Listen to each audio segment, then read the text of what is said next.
playwright and poet, CEO of the SABC Foundation and MISA Women of the Year winner for 2012, Youth Advisor to the UN Women Global Civil Society Group, dynamic entrepreneur, author, speaker and founder of various companies, author, print, broadcast and online journalist. Please welcome to the stage Wale Sonyika, Irish Cupido, Vivian Onano, Mpho Dagada, Nechama Brody and your facilitator Azania Mosaka.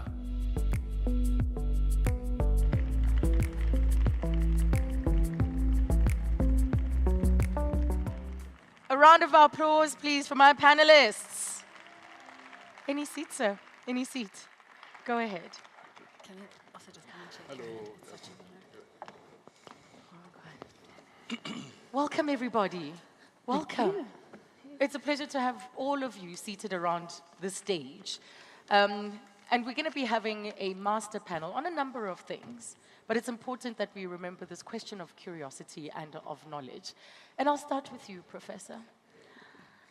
You have had a really, really fascinating and interesting life.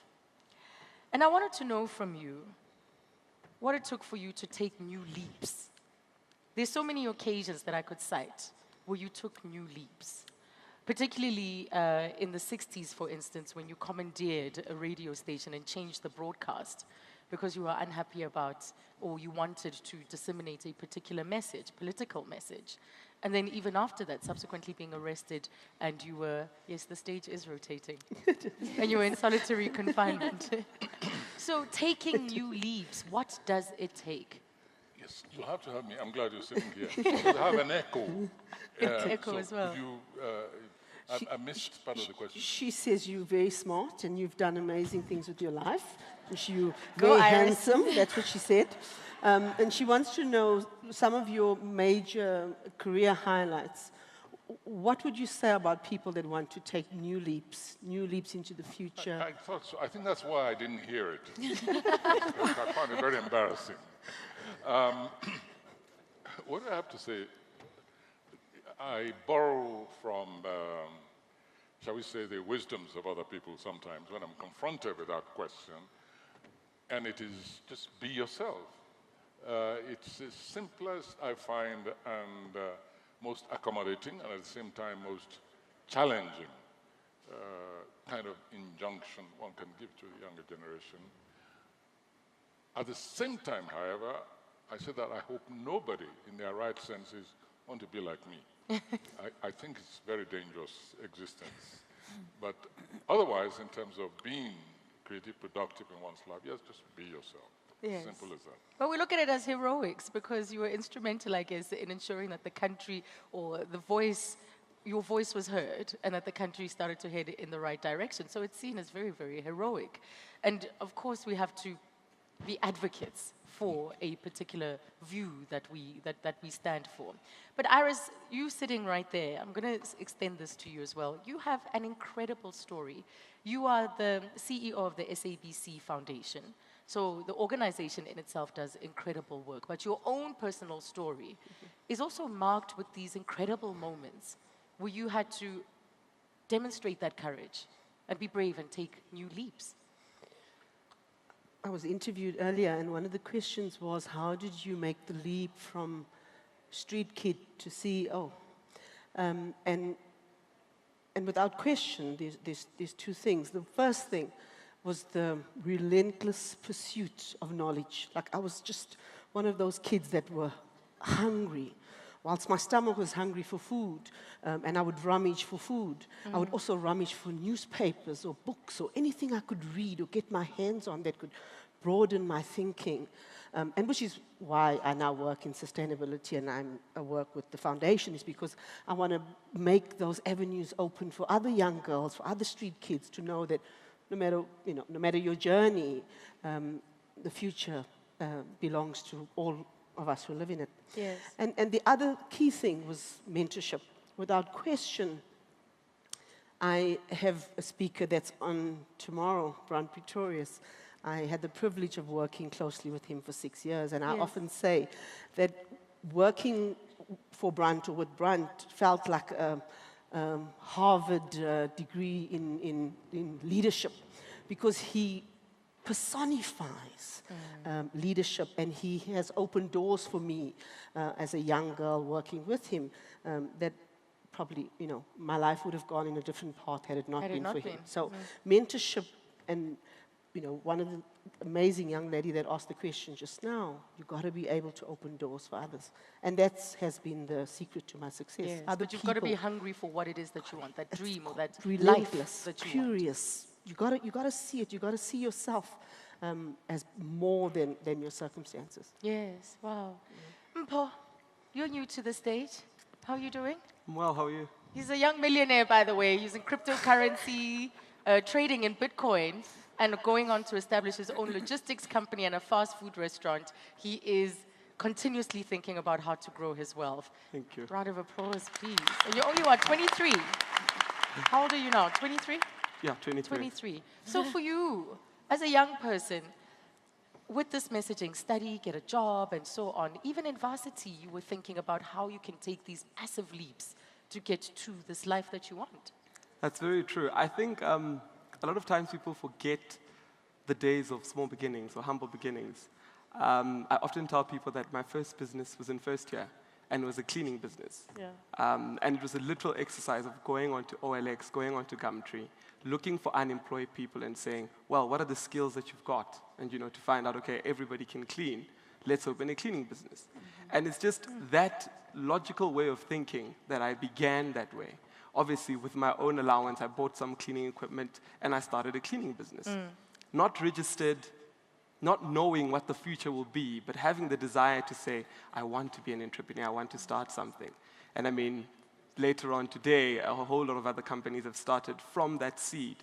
So for me, my main thing is just to start at the time that wherever you are, whatever you have, start there. Yeah. And from there on, the journey will just continue to go up.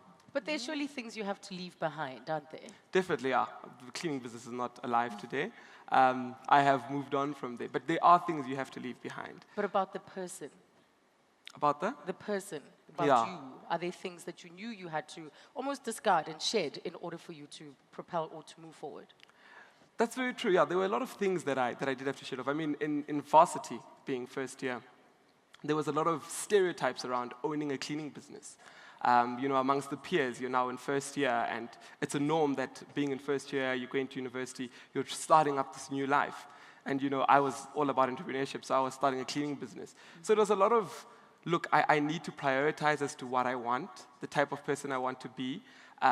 Do I actually care about people looking down on a cleaning business, or do I actually care about succeeding in business and starting with the knowledge that I have? Yeah. So it's the balance of the two, and when you actually value things properly, you get to realize that it is ultimately what you want to achieve that's more important, and then you shed off those things that you don't actually need, like an ego. To you.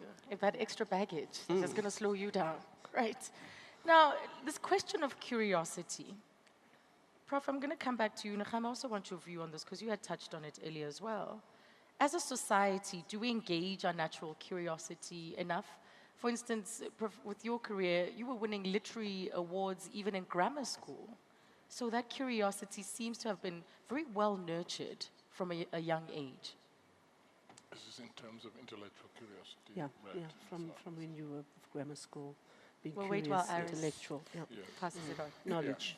It's okay. I have a certain technical problem here, Yes. which I'm adjusting and so on. So I'm very impressed, by the way, with all this.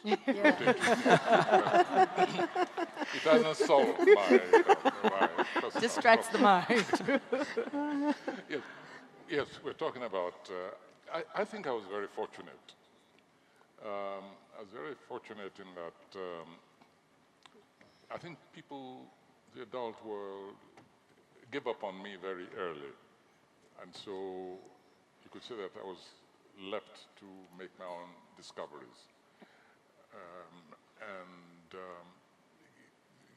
One thing which I remember very distinctly was being chastised for asking too many questions. That didn't stop me. I made life miserable for the adult world, but at least it is the one thing which I seem to have brought into the world with me. And I think one of the problems which we have today, when I want to make comparison, is that there's too much pre-digested information and knowledge being given to today's generation. And since perhaps we didn't have that much, we were thrown onto our own resources as children. And I think we need a bit of reduction of that. There's a bombardment. How it has to be controlled, I have no idea. No solution. I can only observe what I think is a disadvantageous development and then throw it to the experts, technical people, sociologists, even psychologists, to decide where the balance has been lost between accessibility and even the capacity to digest and analyze. I think that's what I would say is the difference between... Yes, and you mentioned things that can stifle it, things that can freeze the imagination. As we know, there are threats to it, whether it's technology or even those that want us to only live according to their doctrines, so certain structures that want to stifle this ability to question and to probe and to be curious and to delve a little bit deeper to discover for ourselves. We don't seem to have that luxury much anymore. Nechama, your thoughts are on that, just the way in which as society we nurture and just approach curiosity. I think there's a mistaken expectation that every child is the same. And we're all expected to, not everyone can be an entrepreneur. You have something inherent about you that I don't quite have and that most people don't have at all. Not everybody should be an entrepreneur. If we were all entrepreneurs, if we were all writers, if we were all musicians, it would be very competitive and probably quite terrible. But your childhood sounds like mine. You asked too many questions. I was competent at most things except cleaning my room, so I was left to explore what I wanted to on my own. I was a very curious child, and I've remained that way as an adult. I like asking questions. Maybe we shouldn't expect children to all be asking the same kind of questions. Something that challenges children today, I remember when my kids were very small, I was very invested in reading any new magazine, professional article that would tell me how to be a better parent. And one of the things they said was, children need to be bored. We structure activity too much. There's no time for boredom and staring into blank space and thinking, I need something to do. And when you're a child that's left to your own devices more often, not constantly stimulated, not constantly fed this pre-digested information, so that, at the age of 4, you must become a violin virtuoso and you must become an entrepreneur at the age of 6. But that boredom stimulates the child to follow his or her own natural direction and to explore. Maybe they're not curious. Yes. Maybe they're repetitive. And there's room in society for repetition, for practice, for all different types of humanity. For the wandering of the mind. In fact, there's a podcast called Note to Self that I love listening to.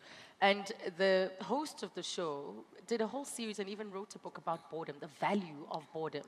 Just to leave the mind to kind of go on its own quest to discover, to wonder about X or Y. So when we do structure, when we fill these spaces with what is already pre-curated, trialed information, we do ourselves a disservice. So there's value in boredom. I mean, my ideas, whether I'm writing songs or I have my first work of fiction is coming out early next year. But that idea I didn't sit down at a table and say, well, I'm going to think of a novel now. It's actually the third novel that I've written. It was the first one that I'm getting published, which is very exciting after 5, 6 non-fiction books. It came driving. When in driving, you switch off sometimes. You're in that other zone. Running can be like that. Murakami wrote his book, What I Talk About When I Talk About Running. And how he says when he's running, he doesn't come up with plot solutions. His mind just notices things. And it's when you're in that state of passive observance, whatever, that sometimes ideas come to you and solutions come to you. And depending on the kind of person you are, that's what will come to you. Some people will talk about that as a muse, maybe. That's maybe when the muse visits, when you're not looking for her. Yes. And I suspect for the professor, it's about going back to books, flipping through the pages, not sitting on social media or... I'm a lot like you. Look at my notes. Plenty. No Kindles, no gadgets. It's about rediscovering information. But how do we then bring innovation in our lives, in our corporates, in our organizations, the sense of curiosity. How do we bring it in our everyday lives, in the projects that confront us and the things that we need to do? Because this is also about not just having it in the mind, but leaving insights or ideas on how to action it. Vivian, what do you think? Because clearly, with your story as well, you've had to go against the norm. You've had to go against the tide almost. I think, first of all, creating that conducive environment for that curiosity to be nurtured. Because if you're in a very restrictive environment, it's really hard for any innovation to come out of it. It's really hard for your mind to wander because of the box that you've been closed into. But if you have the freedom, if you have the space, and then that is nurtured, then it leads to innovation. So I think it's the curiosity, it's the nurturing, it's the freedom, it's the awakening of the mind that leads to innovation. Yes. Yeah. And Iris, how have you found the introduction, or if you want to be innovative, if you're curious about a particular direction that the organization could go into, how easy that's been to incorporate? And I work in development, so for me, the access to knowledge, the access to technology is very important, particularly because I work with communities, with children from villages like you, like me, that need it in order to progress.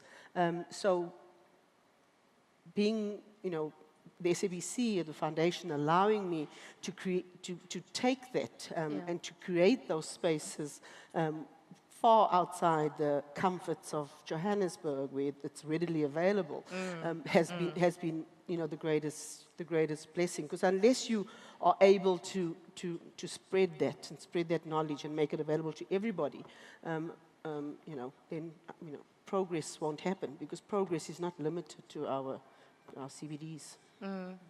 So I want to move on to a point that you raised, Professor Sonyika, earlier on, that yes, we have this information at our fingertips through our gadgets, through technology. We have all of this information at our fingertips. And yet, it can also stifle or freeze the imagination. So how do we take advantage of all of this accessibility to information, but to the benefit of humanity, not to the detriment?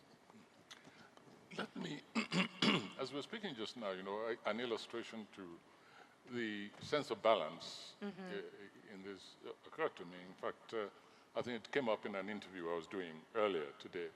I was watching the Soweto TV channel yesterday, and there was an orchestra. Very impressive, by the way. It's a competition between the various schools in Soweto.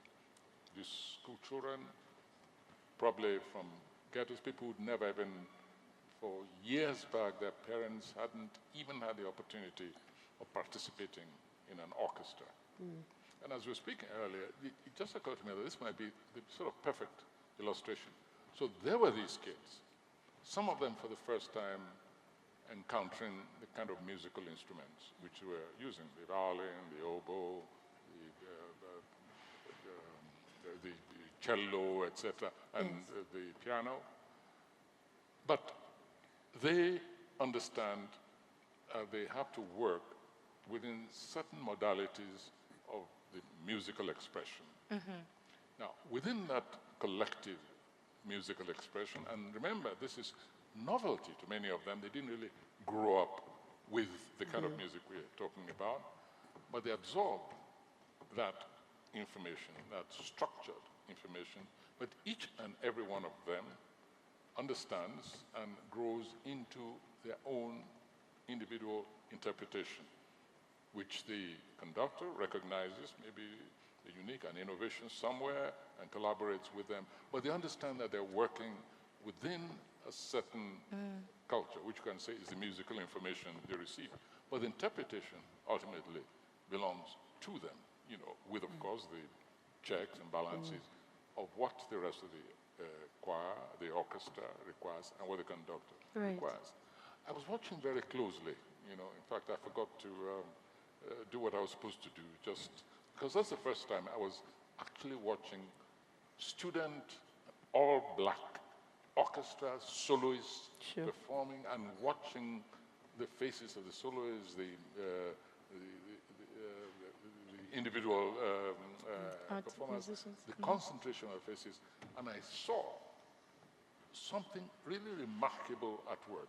First of all, the sense of innovation in themselves, that they were now entering a totally new territory. And the concentration and the performances of the result, I think it illustrates the kind of balance we're talking about, in which you receive information and then use that information creatively. Yes. You go into your rooms when you go home, practice on your instruments or with your voice, you discover new areas which are unique and which you bring to the collective effort.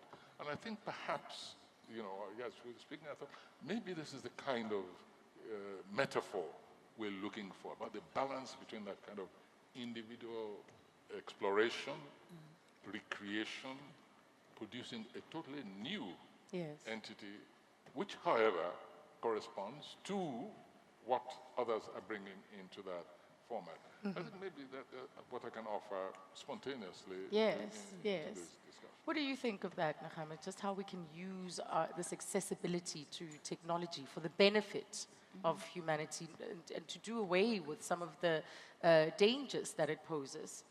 Well, technology depends on who the person is and how they use it. You know, Elon Musk runs around and I think he's very, very brilliant. And he says he's worried about sort of, you know, this when we develop actual AI, artificial intelligence, that the machines will take over the world. And the rest of us are more worried about what humans will do with the machines that they've built. So it depends on what you do with that. And I liked your phrase about that individual center. You know, and listening to your story and your story, people who come from quite hard backgrounds managed, if they want to, and it's not always a choice. I do understand that not everybody is able to pull themselves up by their own bootstraps or find a way out of it. Right. But it's finding that sort of balance between adversity and too much comfort. Children who I think are raised in too much comfort never push, they have nothing to push against. There's no challenge, there's no growth, and they die as a result creatively. So again, technology isn't necessarily a killer, and because music is technology, instruments are technology. We think now of technology as only digital, but technology was machines. Printing all of those press, things. the So steam train. it depends on who is the person, what will they do with it. And I'm thinking about how do we make our own journey there. So I said earlier on, I can't code. My friends who are coders are almost all self-taught. And I was asking them, oh, what should I do if my kids want to learn how to code? And they were like, oh, your kids should just look it up on Google. If you want to learn it, you'll teach yourself. I taught myself how to play guitar. I taught myself how to read, according to urban legend from my parents. You know, there's some things I can't teach myself. I'm taking piano lessons because I cannot learn that on my own. But things that you want to do, no one writes a book for you. You know what writers do? They write. Yeah. You are diligent. It's a job. You sit down every day or most days and you write. You have to produce it. We all have the same access to a typewriter or a computer, pen and pencil. It's what you do with that. Pencil is technology.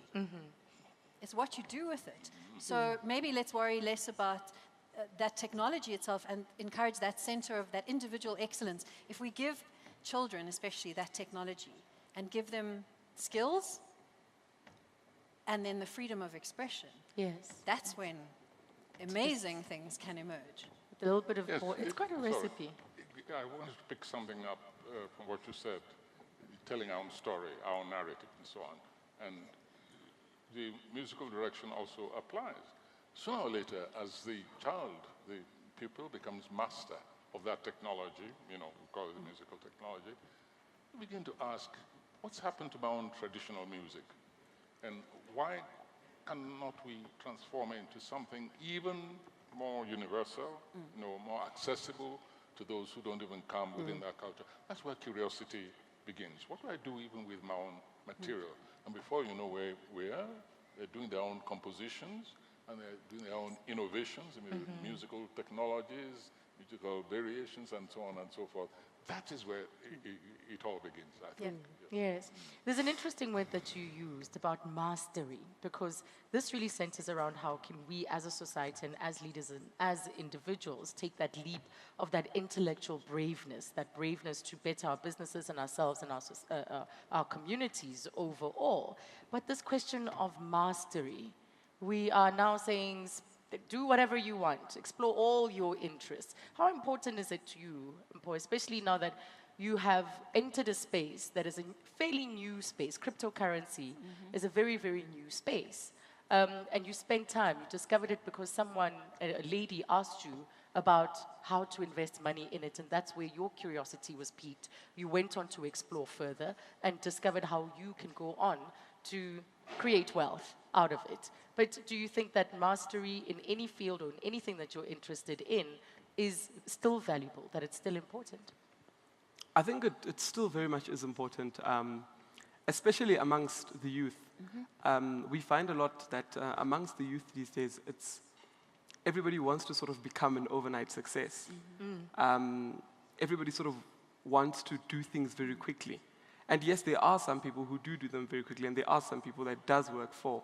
But I think the most important thing is mastering what you are focusing on, to find what it is that you're passionate about and focus in on that and master in on that. When I started investing in Bitcoin, or even doing my research when it comes to Bitcoin, no one else was involved. In Africa, there was no one else involved.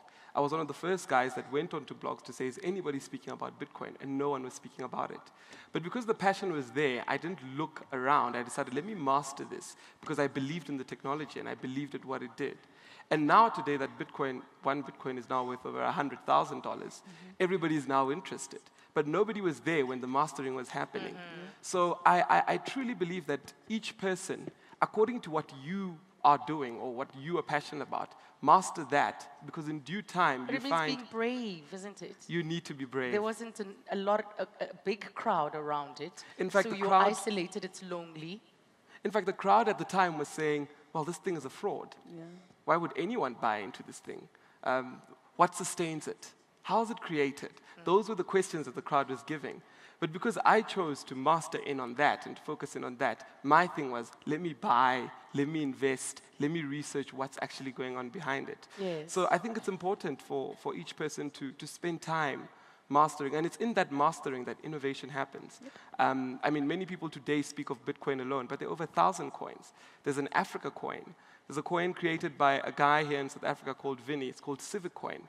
And it's went on to hit a market cap of $1 billion. But people tend to just look at the one thing and think that's it. But there's so much for everyone out there. Everybody's able to look at what their passion is about, focus in on that, and through that, they'll be able to see their success in that. Yes, and I'm getting concerned that we're talking as if everybody's an entrepreneur. Is this trailblazer, pathfinder, you name it. This is a point you raised earlier, Nechama, but that, it's okay to want to be an administrator. It's okay to want to be the cog that makes everything else work. And then how do we bring innovation then? How do we still use the same principles for those people that are saying, it's okay, I actually don't want to start a business, I don't want to take the risk, I don't want to be... I don't think everything is about risk and bravery. And sometimes it's about work. And your point about people wanting to be promoted too fast, they want things very quickly. Okay, so as an example, mastery. I think that I dislike mixed martial arts because I prefer people who learn to specialize in one type of martial arts and at least learn that and become a master or an expert at that before mushing them all together and going and beating up somebody with self-tan on in a ring. And so I have spent 15 years or more studying karate, and I have my second Dan. And I'm not particularly brilliant. I am not bad, but I'm not a world champion or anything. That is work. It's something that I enjoy also. I'm at a point where I'm not the master, but I am mastering that. Yes. There's nothing wrong. Why do we constantly expect innovation? Why does everything have to be, oh, I'm a trailblazer, I'm a pioneer? Sometimes it's nice to be a student. when I run, I'm never going to win a race. I'm not very fast. I'm not the last and I'm not the first. I like being in the middle. I like the process. For me personally, so I am very curious. I ask questions a lot. But sometimes I also just like doing the work. And I think that for many people, we are very quick to dismiss the pure, and it's a very pure pleasure and value of just doing work. Not to be the leader, the most acknowledged, to get the most likes. Maybe you don't even have to share it. Yeah. You know, imagine doing something for good. Imagine making a massive charitable donation and telling no one. I mean, imagine doing that. Right. Iris, your thoughts on that? Do you think it's brilliant? I think it's absolutely brilliant. I think it's brilliant. One of my earlier jobs was receptionist, and people would call in and say, when they were trying to describe who it was, they would be like, that girl with the song in her voice, because I just loved it. And if I have an opportunity now to go and like relieve on reception, they're like, you can't come and relieve, you're like the CEO. And I'm like, I'd love to just sit here for an hour and like just sing in my lovely song voice. And people are. I think the point is to bloom where you are, is to serve from where you are, is to shine from where you are. And if for the rest of your life, all you ever want to be is a receptionist, then be a great one. Like, just be a brilliant one. That's a quote right there. It's so quotable. Absolutely quotable. Great. Vivian, I want to conclude with you before we do our Q&A from the floor, because we've touched on so many different things. As someone who is a leader, actively pursuing that position of a leader in society, and passing this on or sharing that message, because it is also about, for you, mentoring. You're being mentored, you mentor others. So what's the question? Yeah, so passing it on. And the message that you're passing on to those that you're mentoring. So the question is the message, or what is the question? The message you pass on to those. Oh, the message that I pass on to other. No, I was just having a conversation with one of the lady journalists who was interviewing me, and I was telling her how fortunate and grateful I am to be here, to be a part of the Vuka Summit, because I'm learning from all of you. I'm learning from your experiences. I know I'm older than you, but I have a lot to learn from you. And for our current generation, knowledge is power. Information is the best weapon that you can arm yourself with. And then you can use that to impact yourself and impact your society. And that's what's going to create the innovation. That's what's going to create the bravery. Because if you don't have the information, if you don't have the knowledge, then regardless of how smart you are, you feel very timid. It takes away your confidence and your self-esteem. And for anybody out there, I think it's really important to harness that, and it's really important to use it to your advantage and to propel yourself to the next level. And also just to add on what Mpho was talking about on mastery. Yeah. I think most of the time, we young people are not taken seriously. And it's because of wanting to do everything overnight and waking up tomorrow and you want to be the next Russell Simmons, you want to be the next Wale Sonyika. It doesn't happen like that. It takes steps and understanding that path and understanding the process and living that journey. And that comes with mastery. And it's not going to be easy. It's not going to be an easy path. It's not going to be an easy road. But you have to be disciplined enough to be able to get yourself there. And that's what's going to, us young people, going to give us the credibility at the decision-making table, the credibility to be listened to, and the credibility to be trusted with any leadership opportunity or with any opportunity in the society at large. So I think it's really important for us to take time and learn, invest that time in ourselves, build ourselves for us to be taken seriously, but also for us to maintain that seat at the table. Absolutely. It is about being interconnected, of course, as a society, so it all starts there. We are taking your questions. You've heard quite a number of responses to a variety of issues. So I see that there's a question. I thought it was here on my right. Yes, there we go. Please introduce yourself and go ahead. Good afternoon. My name is Titi Mpho. This is really an engaging panel discussion, so thank you for that.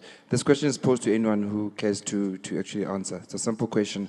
I want to know from any of your panelists what their stance is on servant leadership. Okay, stance on servant leadership. Vivian, do you want to take that one? Absolutely. That's a very good question, because that's what we are lacking right now on the continent.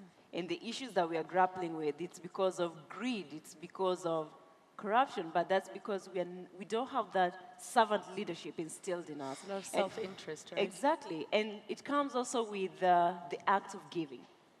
And we, to be honest, let's just say the truth, we are a very entitled group of young people. Ooh. And we expect that the society owes us, the government owes us.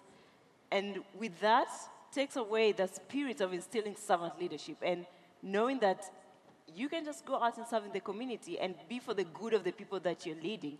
So that's the problem that we are having right now on the continent. And if we can solve that, we'll be able to solve all the problems that Africa is facing today. Right, I see that there's a question. I've got eyes at the back of my head, by the way. There we go. Good afternoon. Good afternoon.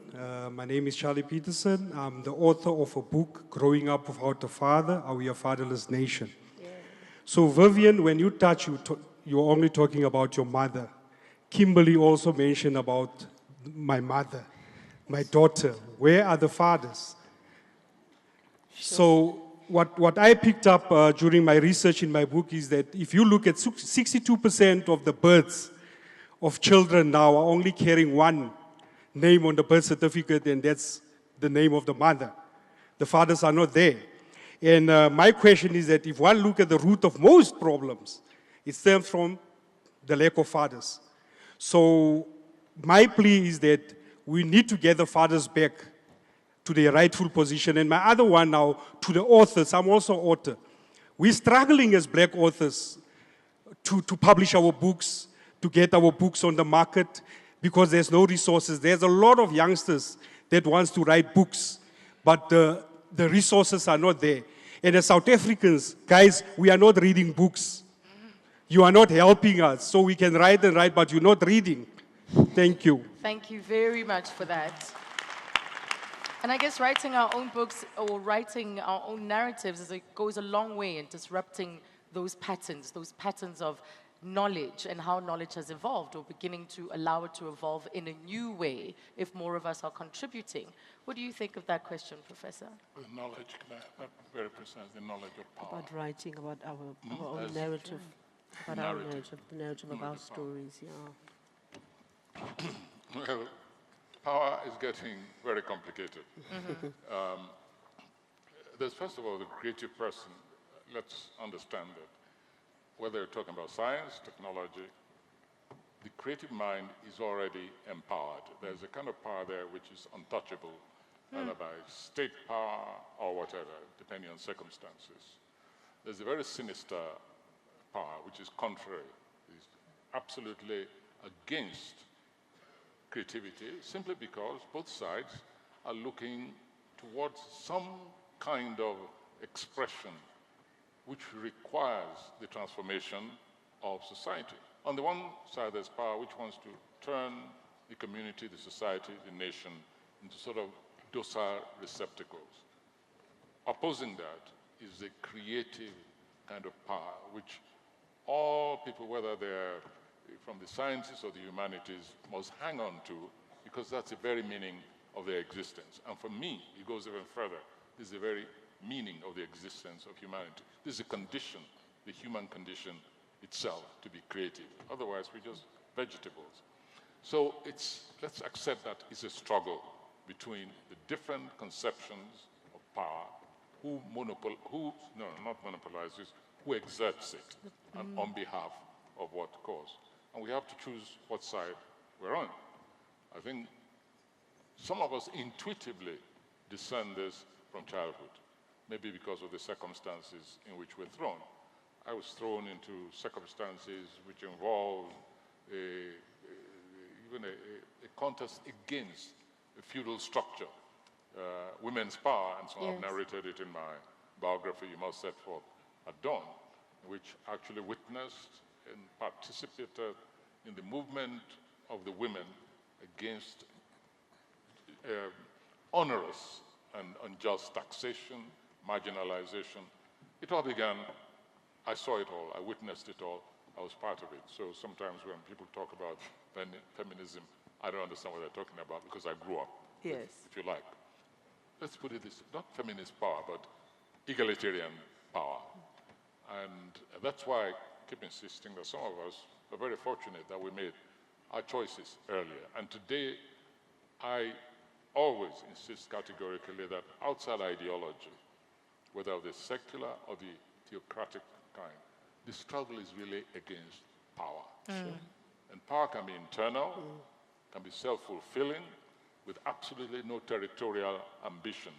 And very often that's the creative kind of power. The other one is power for domination, for reducing humanity to serf level, for doctrines to be imposed, to be absorbed, to be followed without any contestation. We all have to choose as individuals. How do we resist it then? Sure. How do we resist it? Do we commandeer radio stations?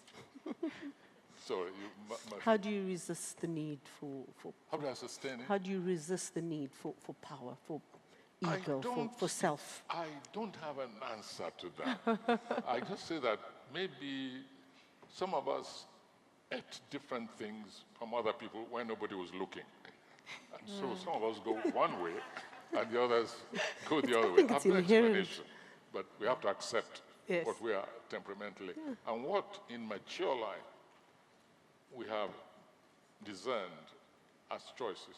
Because there are others who have grown up in the same environment, with the same background, Yes. with the same nurturing Socialization. as others, and yet they go in opposite directions. Who is to give the explanation for that? I have none. I only know that one line is more hazardous than the other. All right, okay. All right, we've got another question coming up. Oh, there we go. There we go. Hi. Yeah, my name is Itateng Mokgoro. I'm with TEDx Johannesburg. And congratulations, by the way, to you all. It's an awesome panel. And the moderator is fantastic. And pretty. Thanks, Tate. But my question is for Mpho. You've gotten yourself a fantastic seat in the currency game. How do you think this game is going to roll? How do you think it's going to end?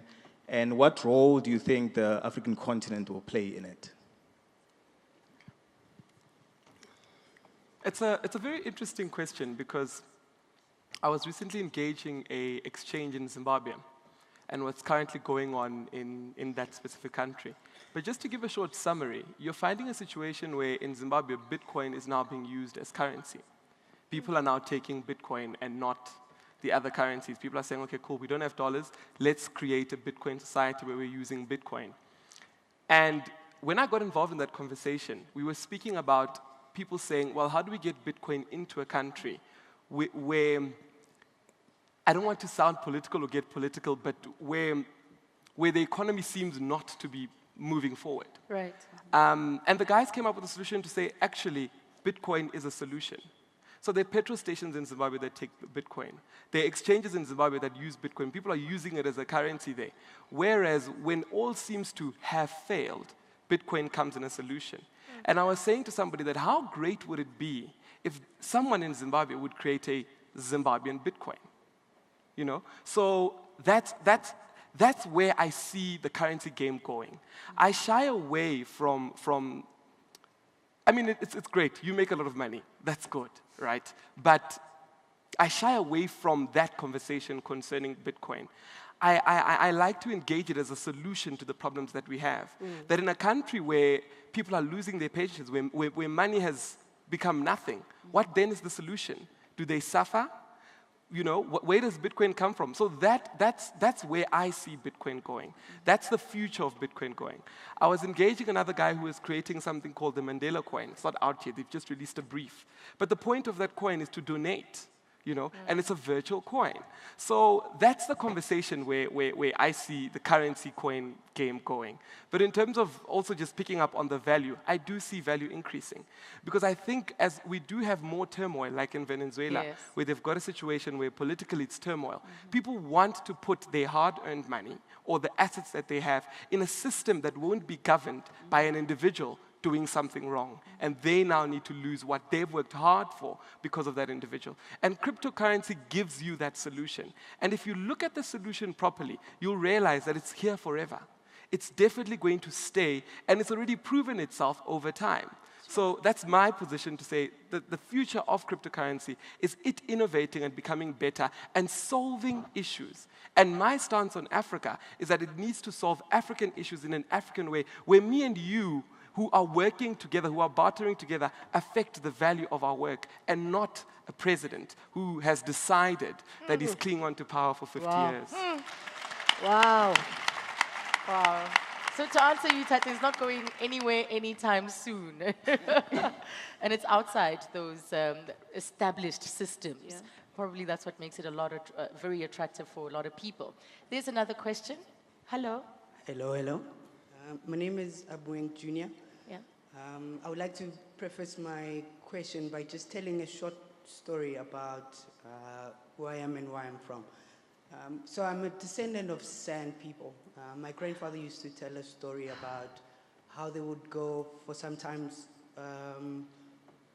throughout a year, and they would only drink water 6 times throughout the year. And he said to me that it gets to a point where they will thirst, and then you get to a point where your body hurts. And then it goes beyond that. And when it goes beyond that, then you realize that thirst is actually only a construct of the mind. So there either is water or there isn't water. And when you realize that there isn't water, then you stop thirsting for water. Sure. So then that, excuse me, so then that has made me to be one that has always believed that if you study reality without using your mind, you will understand both your mind and reality. So my question is it not maybe a possibility that we are deluding ourselves in our pursuit of all the solutions to issues that plague us by using our mind to try and find solutions? Would it not be better if maybe we implore or seek out other methods of finding solutions instead of using our minds? Because up to so far, we still have the problems that we've been having for centuries, and still we're not coming up with solutions. Wow. Wow. Wow. But what do you propose? What do you propose when you say instead of the mind? Can you give him the mic back? Well, one of the things that I often think about is I ask myself when I think, I always ask, if I'm thinking and I'm hearing the thoughts, who's the person that's listening to the thoughts that I'm having?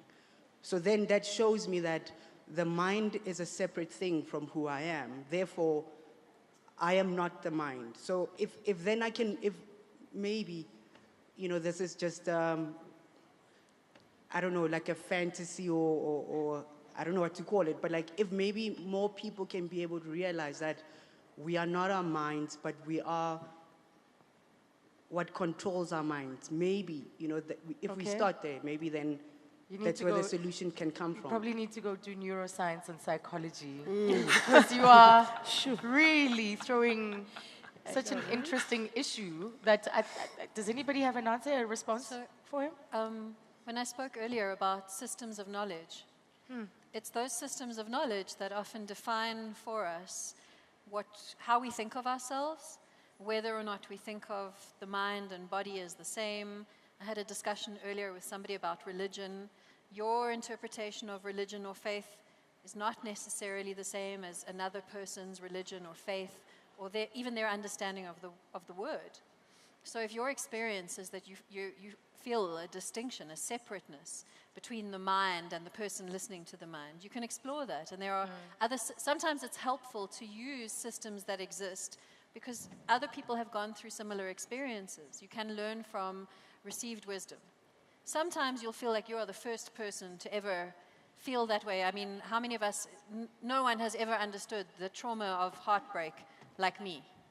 It's Okay. I mean, so I'm just saying, you could find other people to learn from. And sometimes I think it's about finding teachers and systems and trying them out and seeing if they address things better.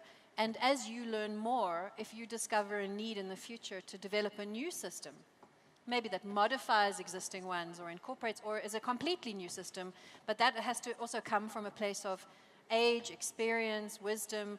You can't discard old wisdom until you've gone through it, I think, sometimes. I mean, some old wisdom we probably can discard, but some is very much worth keeping. And We'll keep yours.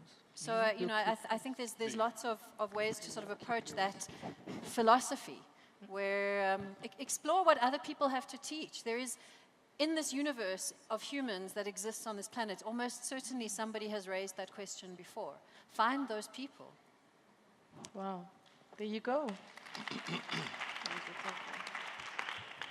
There we go. Good afternoon. Good afternoon. My name is Connie Mkhali. I would like to pose the question to Mpho. But first of all, I just want to say, Mpho, thank you very much for inspiring people like us, young as you are, alongside with Vivian.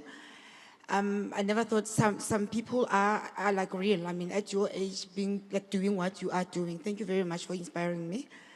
And then again, the question, being a mother who has a child or who has a son almost your age or a year older to you, my question is, how did you manage, with what is happening? I mean, at your age, being a young man and having to run your business and having to discipline yourself.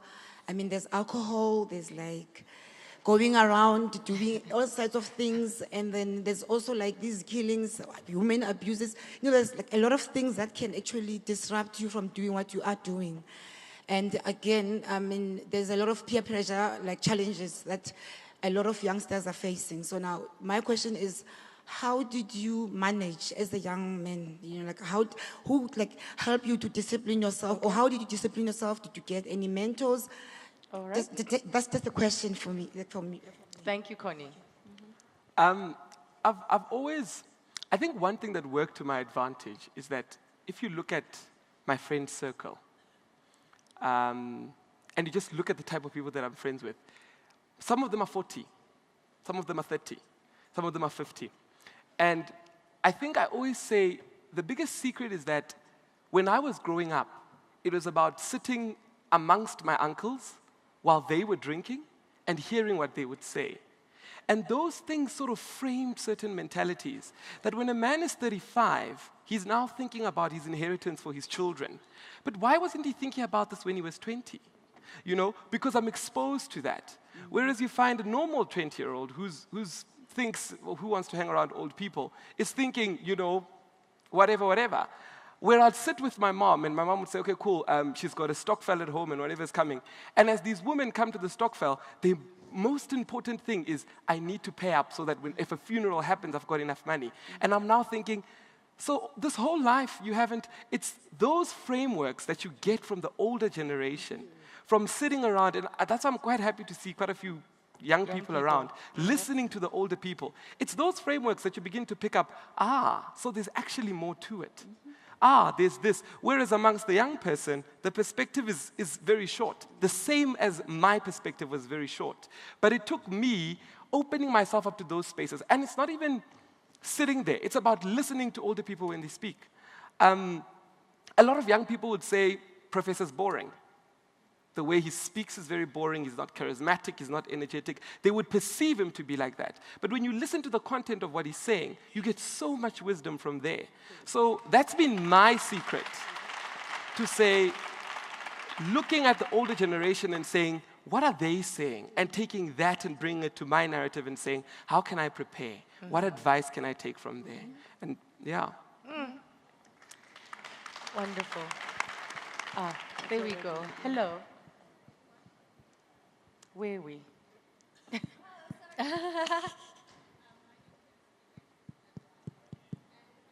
We need to turn on that mic. All right, while we sort that one out, can we start over here? We'll come back to the two ladies on my left. Hi. Good afternoon, everyone. My name is Donna Markussi. I'm a second-year nursing student from Wits University. I'm 21 years old, and I'm a founder of my own NGO.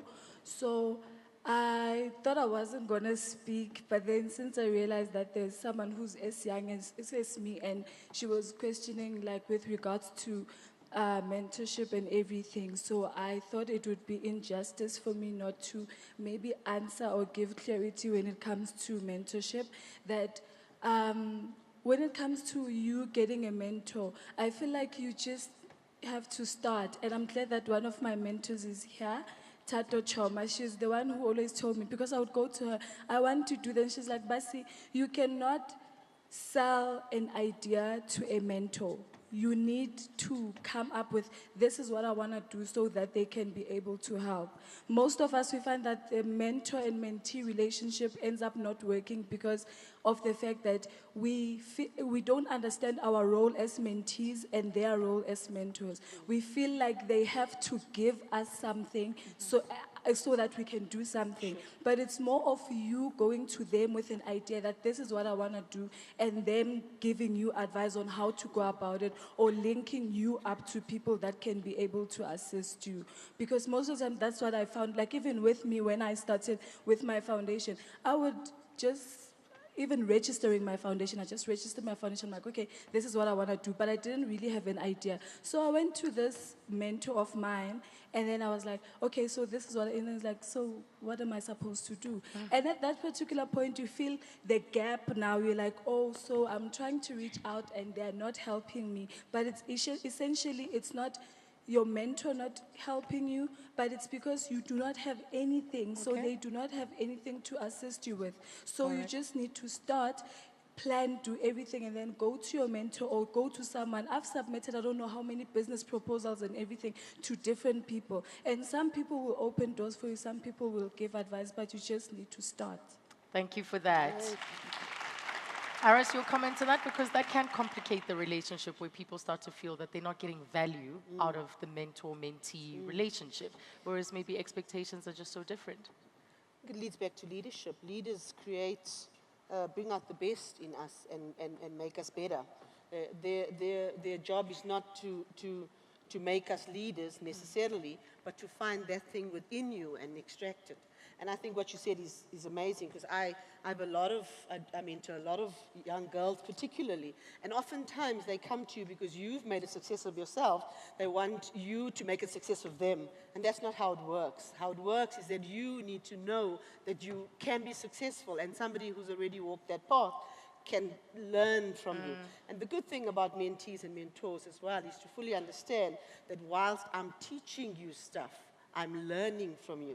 You know, I'm heading to my 50s and you're still in your 20s, and there's a huge gap. But mentees and mentors, that's very important. But before I go off, could I just go back to that guy that asked the first question in the brilliant suit? The servant leadership, and I think there's a reason why they call public servants, is because they are servants. And I think that if people in power get to understand that leadership is just simply about service, we take this whole knowledge and curiosity thing forward. And because we don't understand that as leaders we need to create space for other people, and because we're so territorial about our little space, that if I'm at a board meeting and somebody that's Vivian's age starts to give a great idea, I want to shut her down, because the minute she speaks, the rest of the team is going to know how smart she is, and that's going to impact on my space. But when you really are a leader and a servant leader, you are curious about the stuff that Vivian can bring to the table, and you can open up space for other people. And so really, leadership starts where ego ends. Wow. Starts where ego ends, she says. Thank you very much for that response, Iris. Hello, hi. Hello, oh yeah, finally. My name is Michelle, I'm a 26-year-old, and my question for today is, well, I'll quickly start off by telling you about myself. Straight from graduating from university, I literally jumped into the male-dominating industry. I started off at the automotive industry, and now I'm into construction. Yes, I am into construction. And I feel like women who are in construction, or rather women who are in the male-dominating field, because I'm looking at Sis Jessica right here, maybe she can relate to what I want to say, because she's into football, right? I feel like we have these walls that have been created around us as women, and how do we break these walls? How do we get access to these walls, more especially when we are pushing this gender equality issue? Also, the other thing is, what I've experienced, young as I am, is men have got this perception of, as women, we have to sleep our way to the top. Why is that? I just don't get it. However, on the other hand, when I look at it, it's maybe because there are women who are promoting and condoning such behaviors. And my question for today is, how do we break this bloody chain? How do we stop this? That's my question for today. Thank you. Thank you very much. Who wants to take that one? I sort of almost want to pass it on to the men. This is a question that's coming up globally, obviously. Yes. As more Yes. stories emerge of sort of prominent sexual harassment in different industries. If there is a single woman in this audience that has never been harassed or catcalled or something in your life, you are very lucky. I think it's every single woman, every single woman here, whether it was when you were a child or as an adult. So, how do we break that chain? We were talking earlier about socialization. It comes from addressing incidents. It comes from giving women voices and letting women know that if you tell or talk about your experiences, you will be believed. Not this rubbish, I believe she believed that. Okay, let's go there. Remind us. So first of all, that women should have voices. They should be believed when they talk about that. But society needs to be changed dramatically. I'm not sure that's going to happen. I don't know how do we undo a society that's been based around mostly patriarchal ideals since we formed societies? How do we make men see women as humans? Yeah. I mean, I don't know how really realistically how we start to do that. We can do that ourselves on a daily basis. We can listen more to women's stories. And, you know, and to be honest, if a woman wants to sleep her way to the top, what's wrong with that? Why do we judge that? There's also, there's this kind of a shaming of, well, you know, certain things are acceptable as currency. Intellect is acceptable as currency. But beauty is unacceptable as currency. Or, I'm just saying we're humans. None of us are pure, you know, whatever. So let's not be naive about how the world works. We judge women for That's using what it comes down to. You must be afforded the choices, right? Without that judgment. Yeah, Absolutely. choices I without think judgment. also earlier on in our Q&A, Vivian, we kind of touched on this. And just going back to that Douglas Frederick quote about power, that power concedes nothing without demand. You know, so we have to continue advocating. We have to continue pushing those boundaries, those barriers, because every generation will make its own gain, no matter how small. You know, it's not going to be a giant leap. It might not be a giant leap. Maybe there could be a moment where it is a giant leap, but in our everyday existences, it's probably an inch at a time. But at least we are moving and inching forward nonetheless. I want to thank all of you. We are fresh out of time, and I think the variety of questions, they really were from a cross-section of influences and a cross-section of issues, but you all handled them swimmingly. Thank you so much to all of you as my panel. Thank you so much. Thank you. Ladies and gentlemen, let's hear it one more time for Professor Wale Sonyika, CEO of the SABC Foundation, Iris Cupido, researcher, historian, and journalist, Nechama Brody, entrepreneur, Mpho Dagada, and of course, our young ambassador for the United Nations, Vivian Onano. We're just going to clear the stage and prepare for our final speaker.